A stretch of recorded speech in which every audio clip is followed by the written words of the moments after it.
Hello everyone, welcome to the study hub. यहाँ पे हम डिस्कस करने जा रहे हैं इंडियन हिस्ट्री। ये हमारा लेक्चर 1 रहेगा। इसमें हम डिस्कस करेंगे pre historic period. Pre historic period कौन सा पीरियड होता है? हिस्ट्री कौन सी?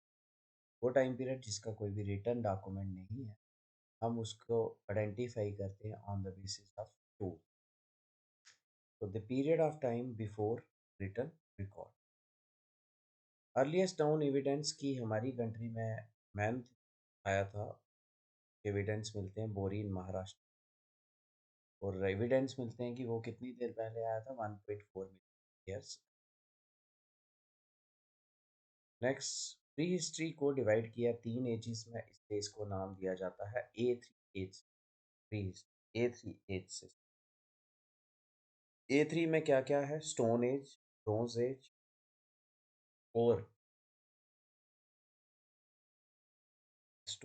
Iron age. तो स्टोन एज में स्टोन के बने टूल्स यूज होते थे। ब्रोंज एज में कॉपर के बने। ब्रोंज क्या है? ब्रोंज एलॉय है copper and tin. Bronze is an alloy of copper and tin.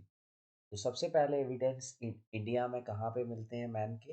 बोरीन Maharashtra में मिलते हैं 1.4 मिलियन ईयर्स एगो। और सबसे पहले मेटल कौन सा यूज हुआ था? Copper metal. Next, stone age. Stone age is the prehistoric period before the development of the script. Therefore, the main source of information for this period is the archaeological excavations. तो stone age एक pre historic period है जिसकी कोई भी script नहीं मिलती है। इसकी इंफॉर्मेशन कहाँ से मिलती है? टूल से। Robert Bruce Foote is the archaeologist who discovered the first Paleolithic tool in India, the Palvaram hand axe.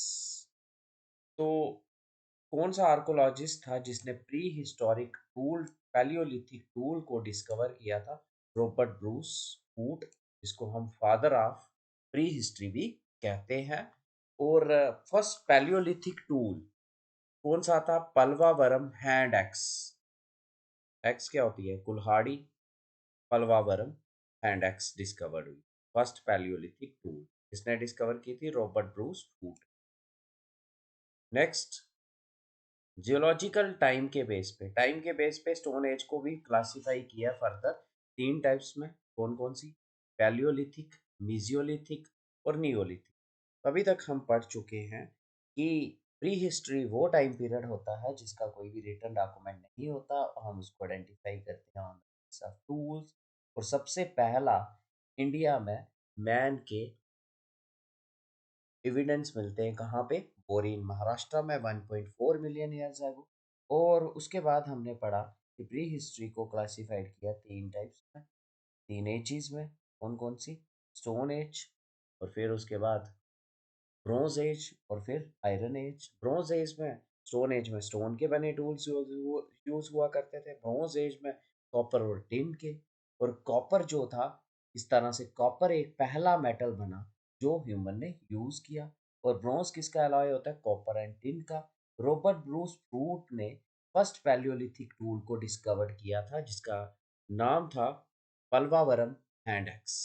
और जोलॉजिकल एज के हिसाब से स्टोन एज को फर्दर क्लासिफाइड किया है पैलियोलिथिक, मीजोलिथिक और नियोलिथिक साइट्स में। पैलियोलिथिक कौन से ईयर को कहा जाता है? 2 मिलियन बीसी से 2 मिलियन बीसी से 10,000 बीसी। टर्म पैलियोलिथिक का मतलब है ग्रीक में, पैलियो मीन्स ओल्ड और लिथिक मीन्स स्टोन। तो ये ओल्ड स्टोन एज है। स्टोन एज पढ़ा हमने। स्टोन एज की ही फर्दर टाइप है पैलियोलिथिक, मेसोलिथिक और नियोलिथिक। पैलियोलिथिक में पैलियो का मतलब है ग्रीक में ओल्ड, और लिथिक का स्टोन, ओल्ड स्टोन एज आता है। 2 मिलियन बीसी से 10,000। तो हम डिटेल में पढ़ेंगे। तो इसके लिए इसको पैलियोलिथिक एज को ओल्ड स्टोन एज भी कहते हैं, और इसको आइस एज भी कहते हैं, क्योंकि ये उस टाइम पीरियड में जहाँ पे ग्लेशियर्स वगैरह मेल्ट नहीं किए गए थे, और मोस्ट ऑफ द इंडिया की क्या था? आइस से भरा हुआ। इसको पैलियोलिथिक कहाँ से कहाँ तक आता है? कहाँ से कहाँ तक आता है? 2 मिलियन बीसी से 10,000 तक। तो अब इसमें लोअर पैलियोलिथिक है तो 2 मिलियन से लेके 1 लाख तक है।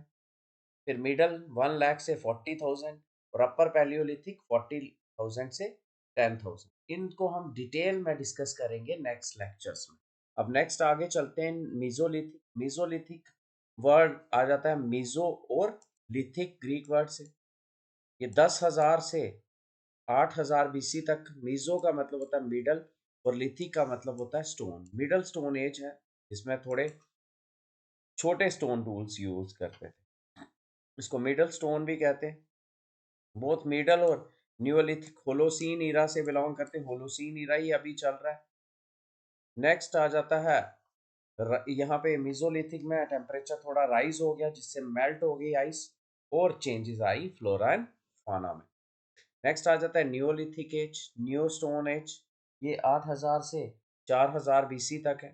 न्यूलिथिक वर्ड का new means new and lithic means stone. New stone as कहा जाता है इसको। न्यूलिथिक रेवोल्यूशन भी कहा जाता है क्योंकि इस ईरा में बहुत ज़्यादा चेंजेस आई थी मैन की सोशल और इकोनॉमिक लाइफ में।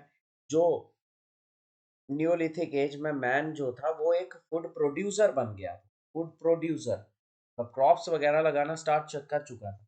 तो अभी इस लेक्चर में हमने पढ़ा प्री हिस्ट्री, जो वो टाइम पीरियड जो रिटन डॉक्यूमेंट से पहले क्या है, टूल्स के बेस पे हमने इसको बेस पे हमने आइडेंटिफाई किया गया इस टाइम पीरियड को। और बोरी इन महाराष्ट्र में फर्स्ट एविडेंस मिलते हैं मैन इन इंडिया के। और फिर उसके बाद हमने पढ़ा कि 3 एज भी कहा जाता है इसको। 3 एज में कौन कौन सी आ जाती है, स्टोन एज और उसके बाद ब्रोंज एज और फिर उसके बाद आयरन एज। स्टोन एज को फर्दर क्लासिफाइड किया गया है पैलियोलिथिक, मिजोलिथिक और नियोलिथिक। पैलियोलिथिक 2 मिलियन से 10,000, मिजोलिथिक 10,000 से 8,000 और नियोलिथिक 8,000 से 4,000 तक। पैलियोलिथिक को upper, lower palaeolithic, middle palaeolithic और अपर पैलियोलिथिक में क्लासिफाई किया। मिजोलिथिक मिडल स्टोन एज आ गई और neolithic modern new stone age आ गई। और नियोलिथिक में आदमी एक फूड प्रोड्यूसर बन चुका था। Thanks a lot for listening.